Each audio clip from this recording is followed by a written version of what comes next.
Howdy everybody, and thanks for joining me once again.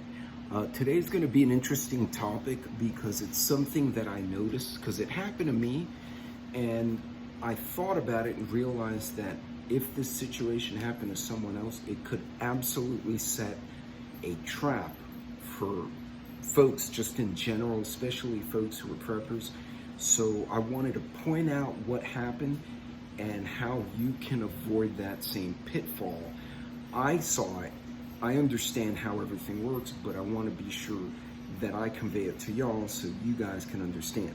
So I'll be right back, and we're going to talk about this particular unexpected trap that kind of came on my radar, and if people don't understand how it works, they can wind up in a lot of trouble.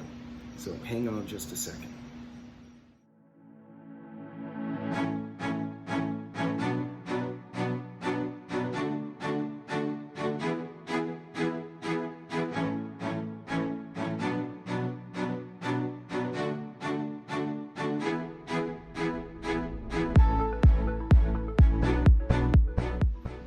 Welcome back everybody, and thanks for joining me again.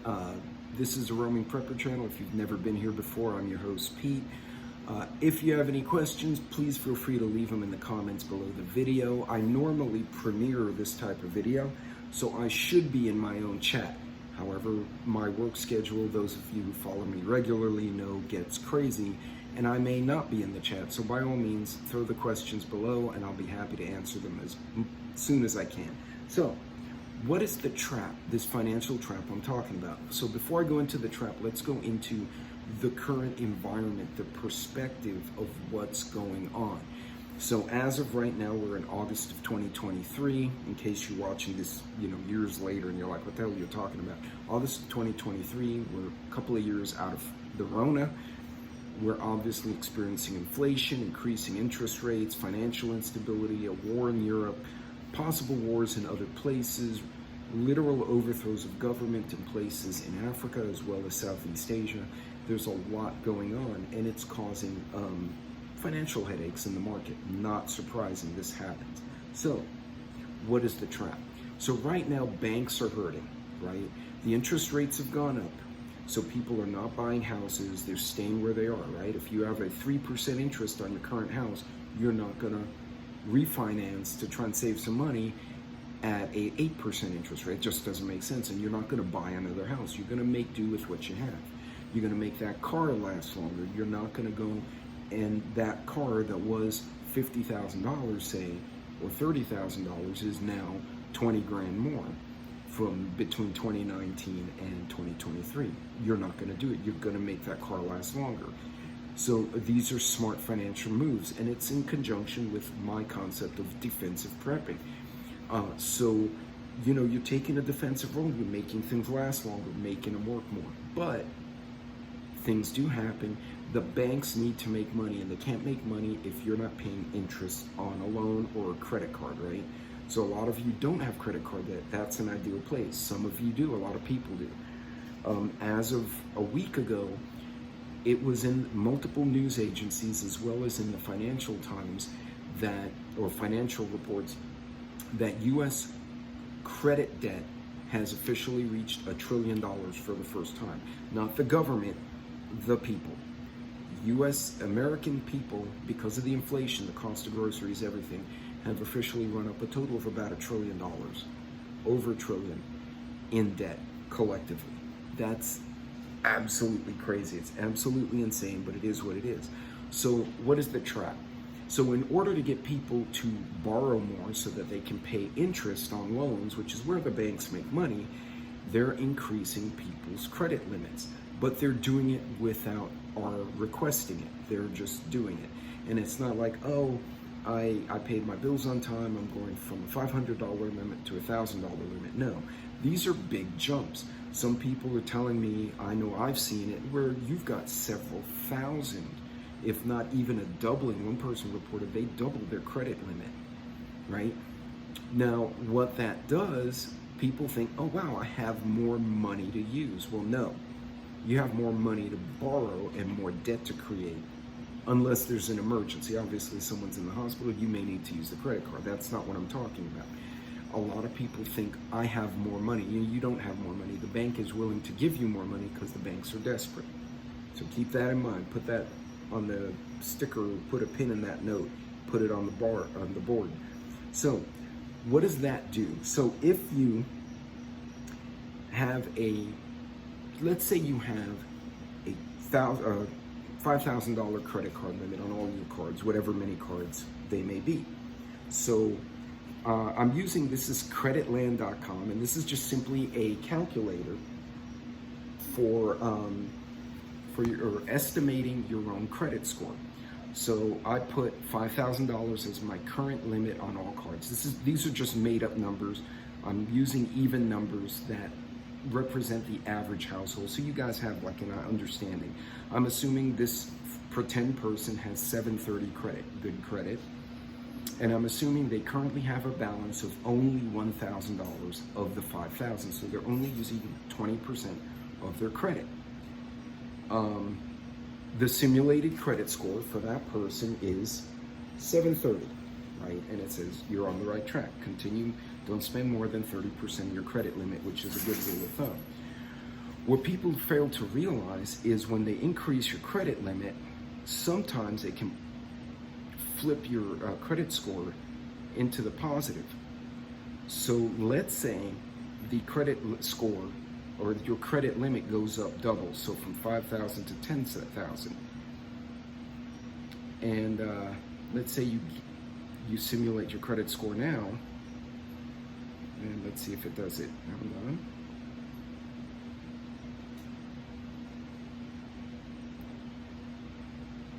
And it still says you have good credit. Now let's say you get a new credit card,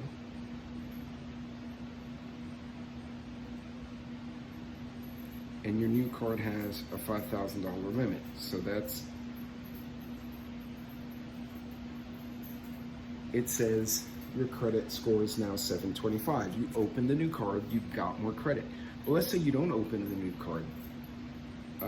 Let's just say that they increase your limit. So what that does, if they increase your limit, and that probably wasn't the best example there, but if you increase your limit, it shows, so if you owe $1,000 and you have a $5,000 credit card limit and they make it $10,000, the credit you are using right now went from 20% to 10%, right? Because you went to 10 grand, you only owe a grand. It makes your credit score jump artificially. So now, not only do you look at your credit score and you're like, wow, my credit went up by $5,000, I can use more, but your credit score goes up. And it says, hey, my credit score is better, so I can buy stuff, I can take out loans, I can buy cars. Do you see how the perception is? Now, that's not necessarily a bad thing. If you manage your credit, you manage your debt. Credit cards have a place in a financial portfolio, but you understand what's happening here. If they, on their own, the bank, doubles your credit, it makes your credit score look artificially better. You still owe $1,000. Your minimum payment has not changed, but you now have this artificially high credit limit, and you have an artificially high credit score because your amount of credit used went from 20% to 10% because they increased your limit. You kind of see how that math works out. So this is where people get in trouble, because now they're looking and going, wow, I have great credit now. And so what they start doing, and let's see if I can simulate it, is they start using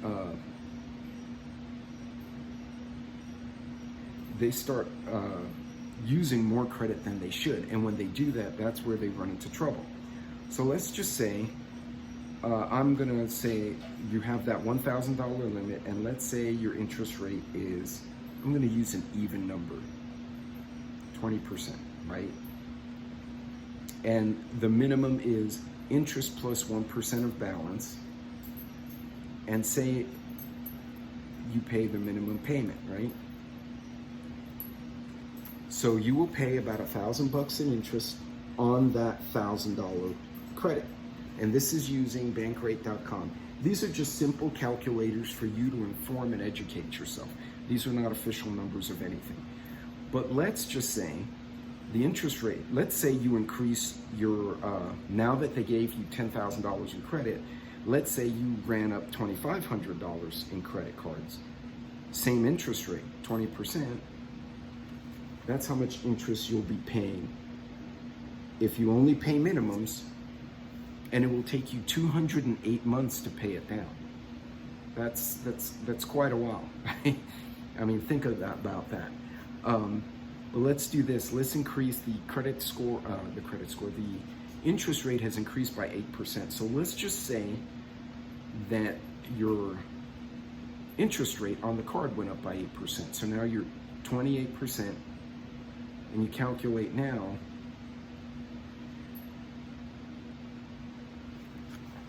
You're paying all that extra on interest.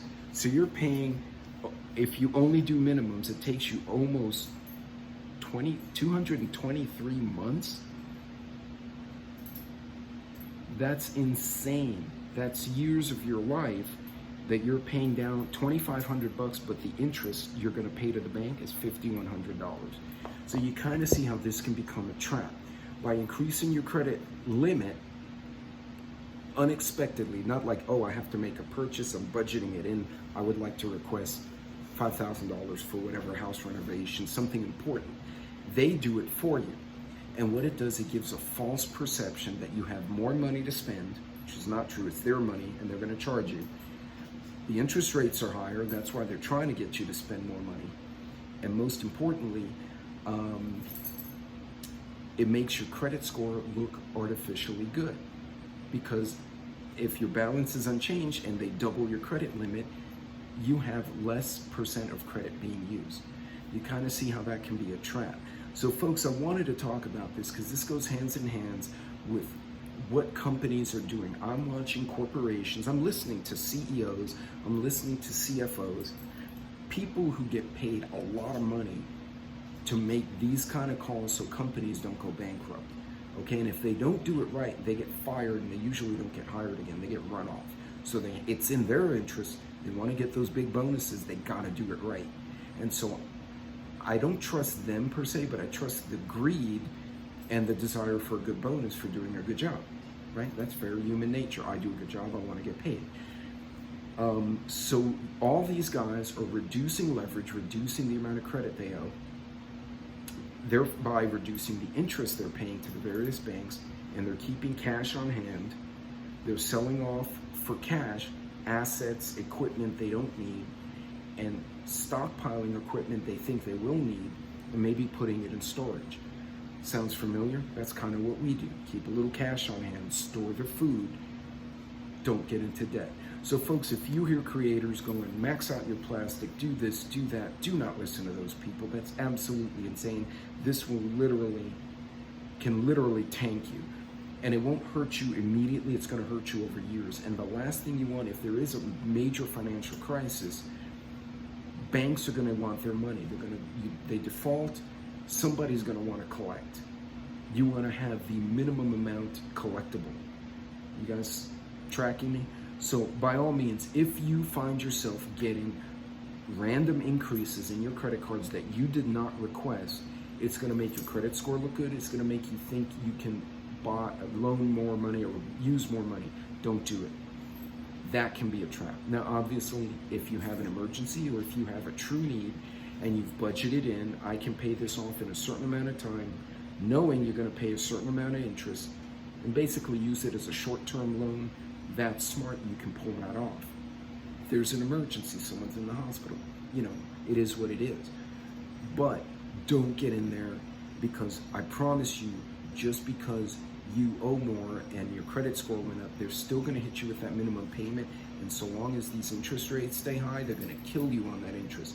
You saw that with 8% more interest, that amount you're paying to the bank over however many months went from 1,000 to 5,000, and it's taking you 223 months to get it done. That's crazy. That's absolutely insane. So again, financial trap, try to avoid it, be smart, and use these online tools. And again, remember, if you're using online tools, you shouldn't have to put in any personal info. You just put hypothetical stuff. to give you an idea of what's going on. If it asks for your name, your social, your cell phone, your bank account, anything like that, that is not a web page to use. Again, Bankrate, it's kind of a mainstream lender, and Creditland is janky, but it had a really good credit score calculator, so I thought it was okay. I can't endorse either website. I've never used them officially to take money or make loans. So anyway, guys, that's it for this one. God bless, Godspeed. Be careful out there, and remember, the more we as a community, an online mag, understand how these systems work, the better prepared we are, not just in food, not just in preps, but financially and with wisdom to make the right decisions as times get tough. You guys take care. I will see you on the next video.